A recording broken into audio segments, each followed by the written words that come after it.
Hi guys, Jordan from P&P Campers. Just going to do your handover video on your AutoTrail Cheyenne. This is a 632 model, so it's a Cheyenne 632. It is based on the 2006 Fiat Ducato chassis. Chassis plates down here. You've got two chassis plates. The one that you want to look at is this one here, SV Tech. So start under the bonnet, we've got your engine battery over here on the left hand side. Brake fluid at the top there attached to the servo. Engine power steering fluid, in this reservoir at the front. Engine oil in this reservoir at the top, and the engine oil dipstick down there at the front. This cover just here usually covers up a few sort of fuses and relays and things. Engine coolant sits in this reservoir here at the top. Some more fuses and relays in this box at the front of the engine here, all to do with the Fiat side of things. Air filter and your washer fluid in here. So it has had its service. We are doing a cam belt on the vehicle as well, so that's going to be up to date. The diesel filling point is just here on the front near side, and you need your ignition key to get that to open up. Inside the passenger door, there's very rarely anything to actually run through, but I just like to double check.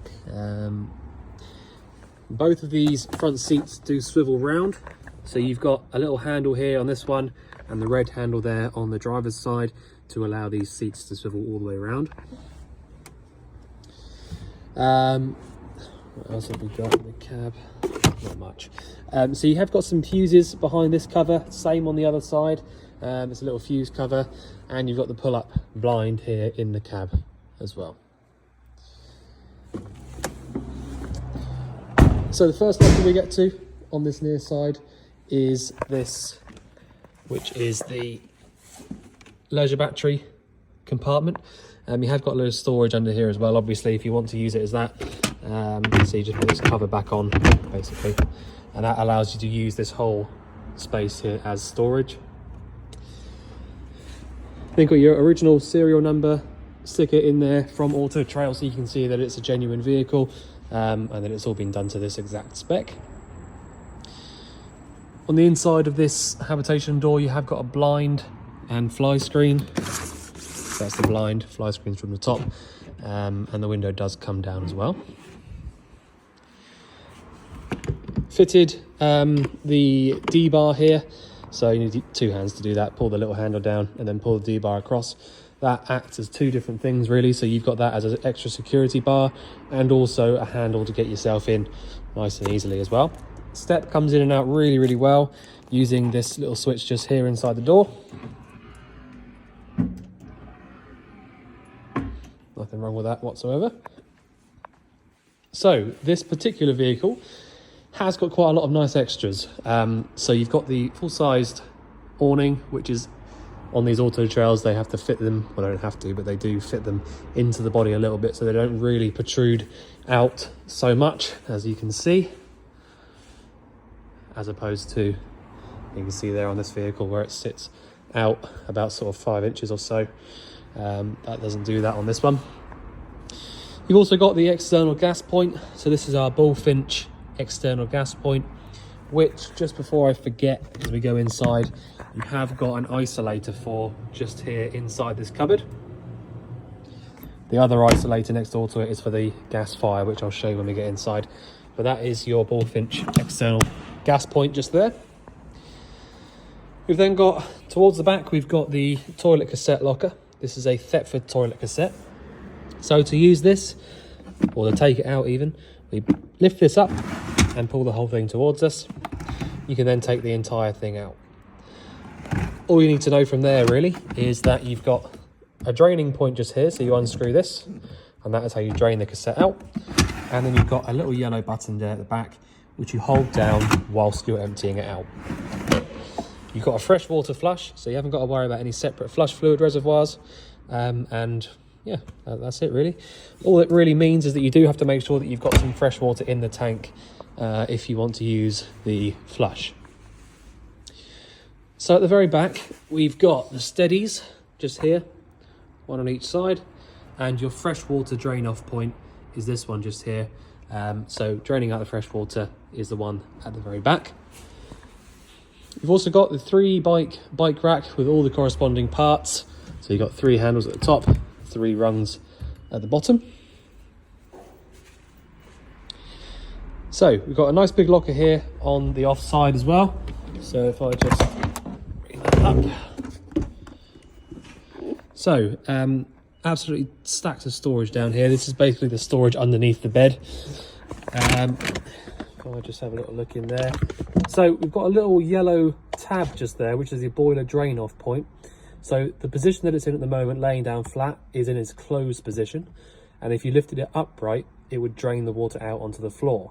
So if I just explain to you, just pop that in.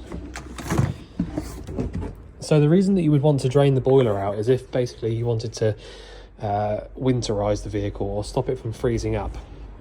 So you need to make sure that you drain the water out before winter if you're going to leave the vehicle locked up. Basically, that's why you would use that. So freshwater filling point is next door to that, just here. And your wastewater drain off point is this down here. So you basically just turn this like that, and then any wastewater in the tank will come out. The vent for the boiler is this one just here, and there is a cover that comes with it just here. So you do have to make sure the cover's off before you start trying to use that, but that is the boiler vent there. We've also got external hot and cold shower point. This is another bullfinch fitting, and there will be a point for this inside the vehicle. So you basically just plug it in, turn it, depending on whether you want hot or cold water. These 2 vents just here, that say Dometic on them, these are both to do with your fridge. So if you did have any problems with the fridge in the future, or someone like us, you know, want to service the fridge or anything like that, we do need these 2 vents in order to get to the back of the fridge. And the hookup cable goes in here. So if you do have access to a hookup cable, it will allow you to use any 240 volt appliances, and the battery charger will come to life as well. Gas locker. So the gas locker itself is very, very simple. You know, you've literally got 2 straps, 1 on each side, so you've got space for 2 of these 6 kilo propane bottles. You've got a hand wheel pigtail on here at the moment. Turning the bottle on goes anti-clockwise around to the left. Turning it around to the right turns it off, and you need to turn it off before you start driving, basically, is the only thing to sort of point out, but it really is as easy as that. So turning it on and off as and when you need it.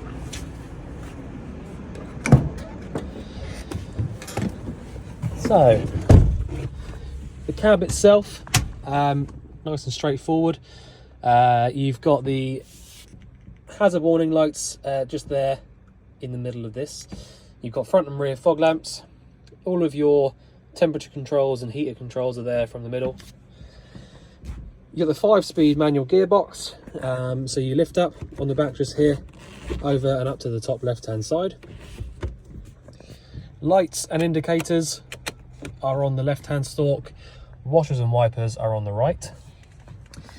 You have got the factory extra electric adjusting mirrors from here. And as I was saying before, you've got some fuses and relays in this little cubby hole down here. You've also got the OBD reader in this little cover down here, steering column adjustment, and bonnet release handle down there. All right, so I'm just going to turn around now and show you through the inside of the vehicle. So as you can see, you've got a French bed, French fixed bed layout in here. I personally absolutely love this layout in the 632. I wish we could have more of these vehicles, to be honest. But yeah, so having the sort of locker up here, I mean, this would really be where you'd have a TV. And the beauty of it is that because you've got the sliders on both sides, you can have the TV facing down towards the bed or out facing this way so that you can watch it in the front. So it really is sort of giving you all the options. Sorry, just cleaning the screen a bit there. So yeah, nice layout. You have got the typical overlocker lights in the AutoTrail. They do like to do that, and I think it's quite an effective way of doing it. So first thing I'm going to run you through, before I even run you through the control panel, is the locker up here. So the locker that we've got up here is probably the most important locker in the vehicle. What you've essentially got is, I'll move that out of the way. This is a Sargent EC200. So this is what's called your power supply unit, as you can see there, PSU. And what this does is it takes all the power from leisure battery, engine battery, hookup cable, and it basically sends it around the vehicle as and where it needs to go. So the beauty of these units is that you've got it all in one place. So this little fuse board, or diagram here if you like, sorry, fuse allocation, so 12 volts. So all of these fuses just here, they've got numbers 1 through to 8, and it tells you exactly what fuse does what color it should be, and what ampage it should be. Okay, so for example, if we came in the vehicle one day and the water pump wasn't working, I'd come through here, see number 7 is the pump, check that one. If that's blown, just replace it and it should come back to life. So it's just as easy as that. This is especially helpful for people like me, where we have to go through and try and find issues, you know, and all we have to do is come in here and just have a little look on that.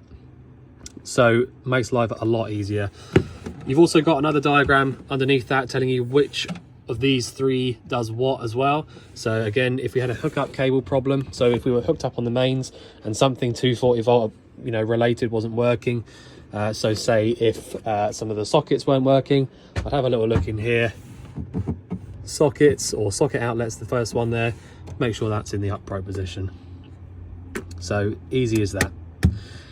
We've then also got a switch at the top here that says charger. Now you can leave that on all the time if you want to, because all that does is tell the charger to come on when you hook the van up to the mains.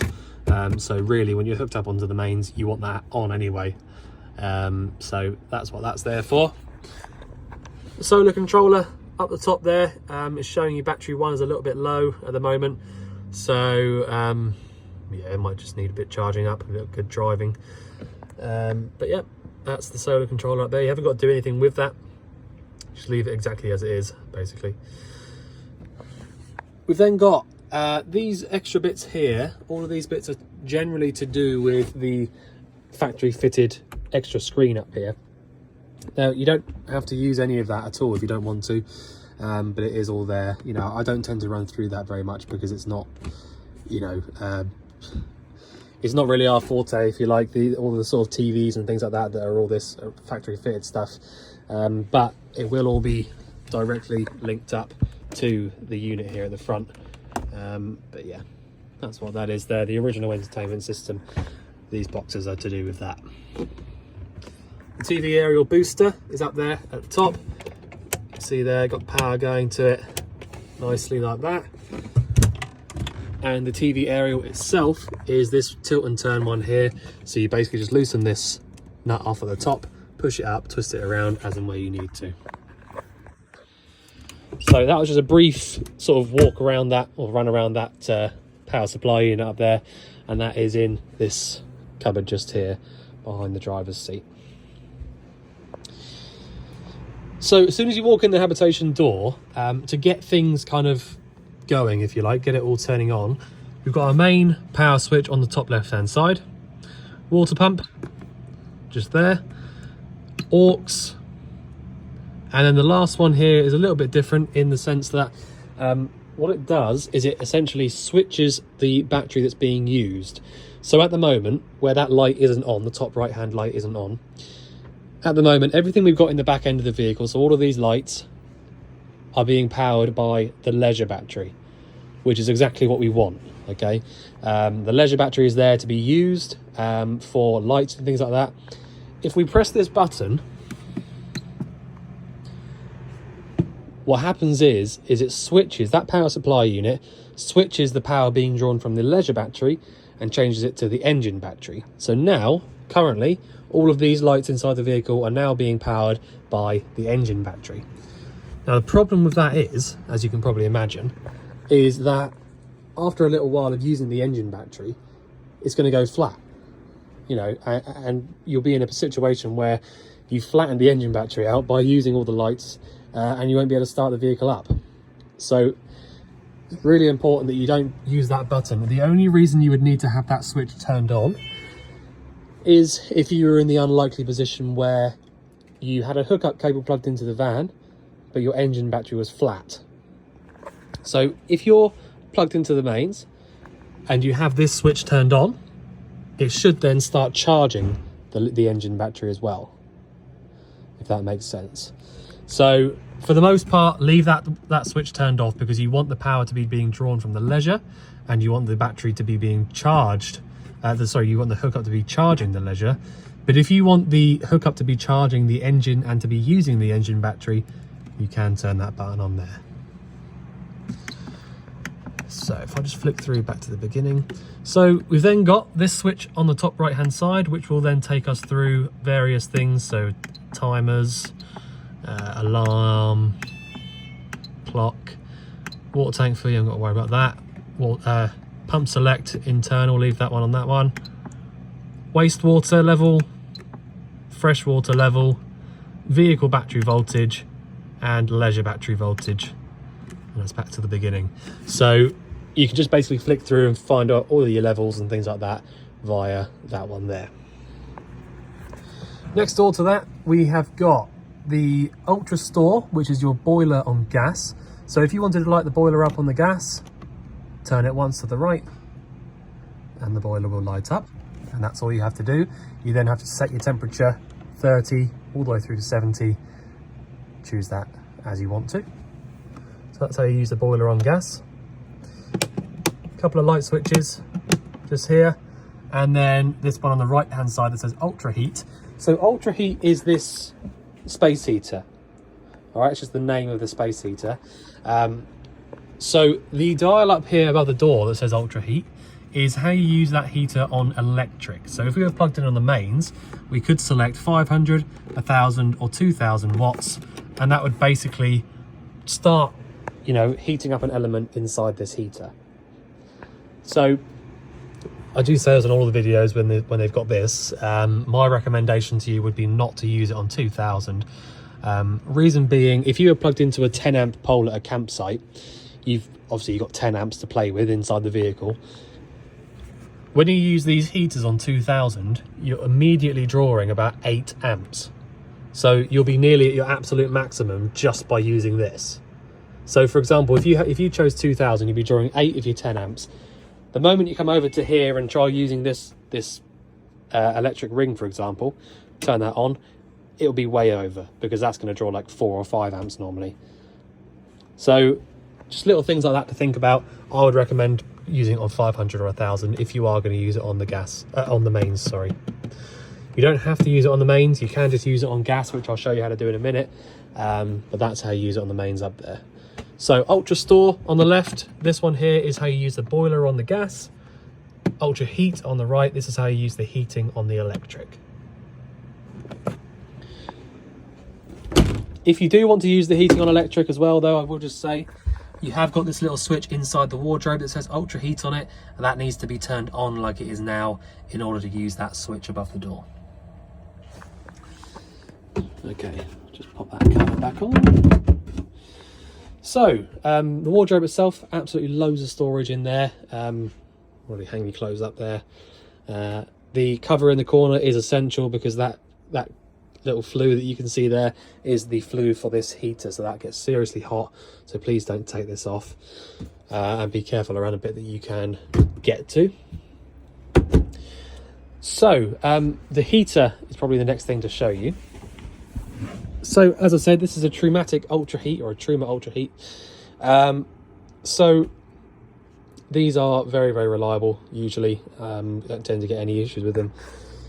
So as you can see in here, you can see the flame through there. A little bit difficult to see properly on the camera, but that is basically how this system works. You can see the flame roaring away through this little peephole down here. And what we've got, I'll show you how to do that in a minute, but what we've got on the right hand side is a gauge or sort of like a dial for using the fan. All right, so at the back of the heater, you can probably just about see the little circular bit there that you can just see the top of. That is a fan that's drawing air from the heater and pumping it around to these little beige vents. All right, so you can adjust how powerful that fan runs from the little dial at the top, and you can turn it on and off by going off is in the middle there, on is to the left. A is automatic, but if I was you, I would just steer clear of that. There's no point, in my opinion. Just use it manually. But that's how you use the fan. That will start pumping the hot air around to the vents. So, to use the actual heater itself, background to 0 will turn the heater completely off. All right, so the gas is now completely gone out. Now, the only thing that you have to know, really, which is what I've done here, which I probably shouldn't have done in the middle of a video, is that sometimes when you've been using the heating for a while, because I've had this on for about half an hour now, you will have to wait for it to cool back down again before you can turn it back on, because the thermocouple won't allow the igniter to start back up again. All right, it's not always the case, but in this case it is. All right, so now it's just about starting to... So now that... To show you how it actually works, okay? So I've turned it around to 2 or 3, and the igniter is igniting away. You probably can't see it, but you can probably hear it. So now push down on this. You see the pilot flame has lit straight up. Now I'm going to let go of this and turn it all the way around to 10.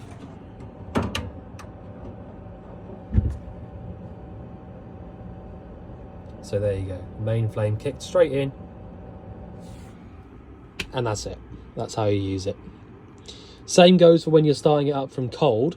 The only difference will be that when you start to turn it around from 2 or 3, it will light up on the main flame a lot earlier than that, because it's not hot enough to sort of get to that point yet. But that is how you use the gas heater. As I said, you have also got the electric function on this particular one, which you can use from the ultra heat switch up there above the door. But it is always really helpful if you can use it on gas as often as you can, because these do get a little bit clogged up with dirt and things like that if you don't use them, and then it can be difficult to get them to start up. But that's the only real thing with them. So again, turning it off, just go all the way back round to 0, and just check that your flame's gone out, which it has done. And I would also always recommend leaving the fan running for about 5 or 10 minutes after you've turned the heater off. And the reason I say that is that sometimes, because these get so hot, when you've got the fan on, it doesn't really feel that hot. It doesn't feel like there's much hot air coming out through the front of this. But the moment you turn that fan off, it's unbelievable how much heat these kick out. And the big plus side to having the fan is that you generally find that all of the wood and all the trims around these heaters will be fine if they've got the fan. When they don't have this fan and they just kick out all the heat from the front, you'll find that a lot of the Fablon and the sort of bits and pieces on these wooden trims around will start to peel away because it just gets too hot. So leave the fan running for 5 or 10 minutes to allow that heat to just sort of disperse nicely around, and then switch it off after that. So we have also got the 3-way fridge, which I'll run you through now.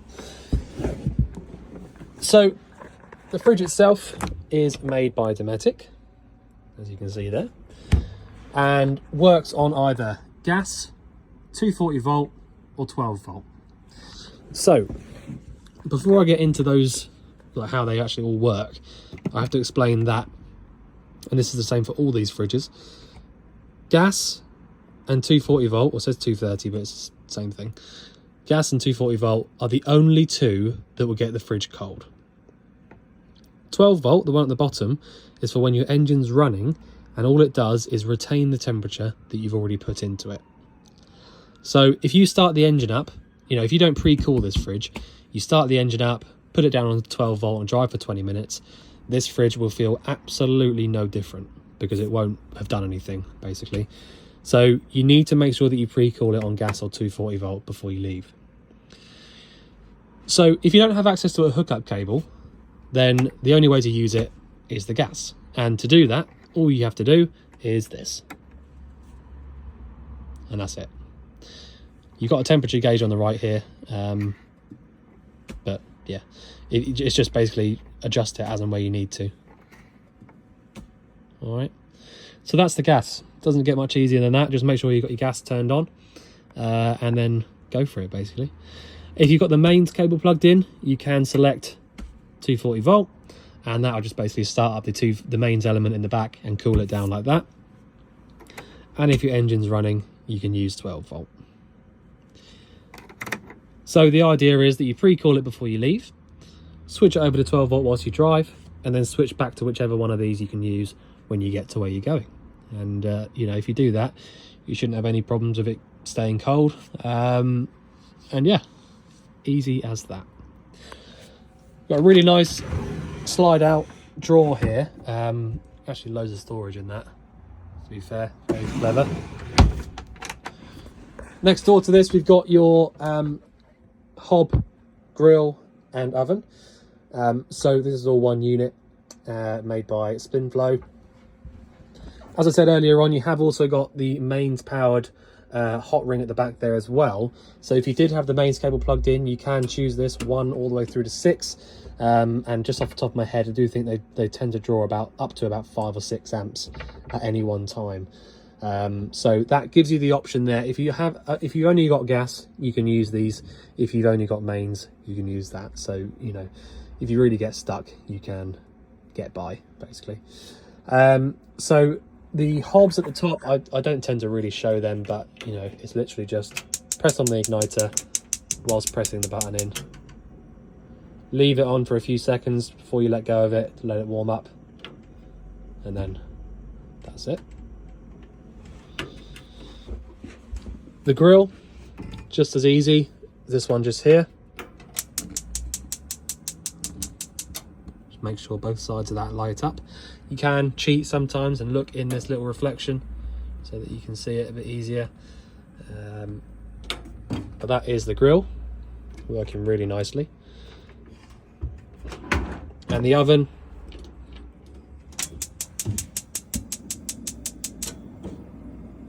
a little bit of flame lift as it starts to light up, but that is completely normal. As long as it doesn't start flame lifting really badly when it's lit up and staying on, then it's absolutely fine. It's normal for it to lift up a little bit as it first starts up. You'll find that the longer you leave it on for, the better it will burn. So yeah, there you go. That is the oven. At the bottom here, there might be some gas isolators underneath. Doesn't look like it actually. That's all the pipe work for the external water point. And this is a plug for the oven for that mains power burner at the top. Well, it's not burner, but you know what I mean. So I showed you where the boiler is, down here underneath this bed.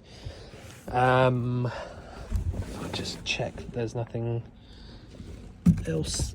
I can't really hold this up with my head for very long. Can't really see in there anyway. I'll have a little look afterwards because I just wasn't sure if there was going to be another switch somewhere. Okay. So, the bathroom is normally the only other bit that I would sort of run through. I mean, they're pretty straightforward. The only bits that I really go through is the toilet because, you know, the sink just here is the same as any other one. Just, you know, hot and cold, left and right. Shower, exactly the same. Easy as that. The toilet, as I said outside, you've got a freshwater flush, okay? So you need to make sure that you've got a little bit of water in the fresh tank in order to flush this toilet.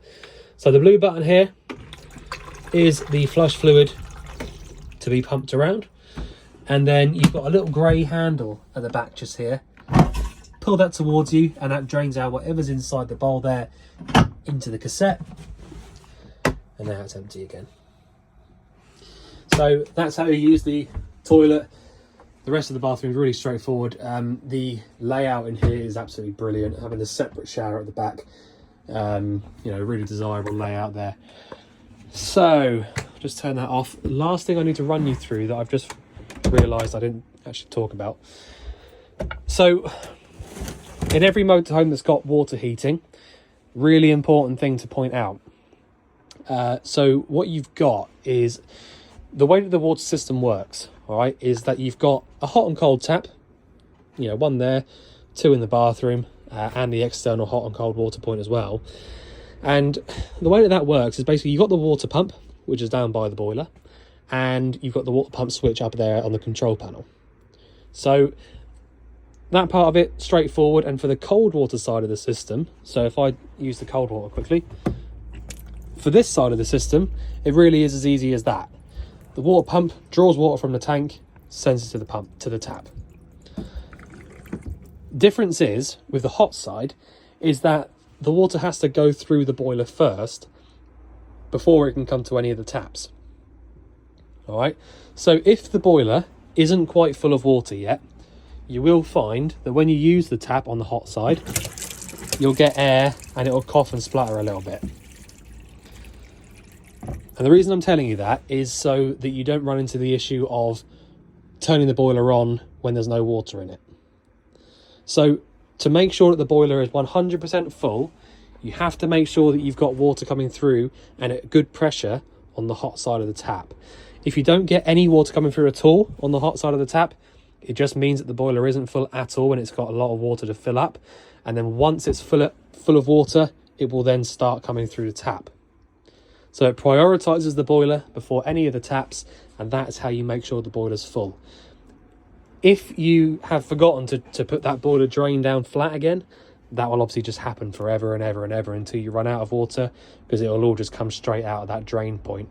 So make sure that's laying down flat, and then basically just come to the tap and lift it up on the hot and wait for it to start coming through. It can take a good couple of minutes to fill that boiler up completely. About 10 litres inside the boiler. Well, it is 10 litres. And, you know, sometimes if you haven't got quite a high, you know, flow rate pump, it can take a little while to fill that 10 litres up. So, but just bear that in mind. Make sure that your boiler's full before you start trying to use it.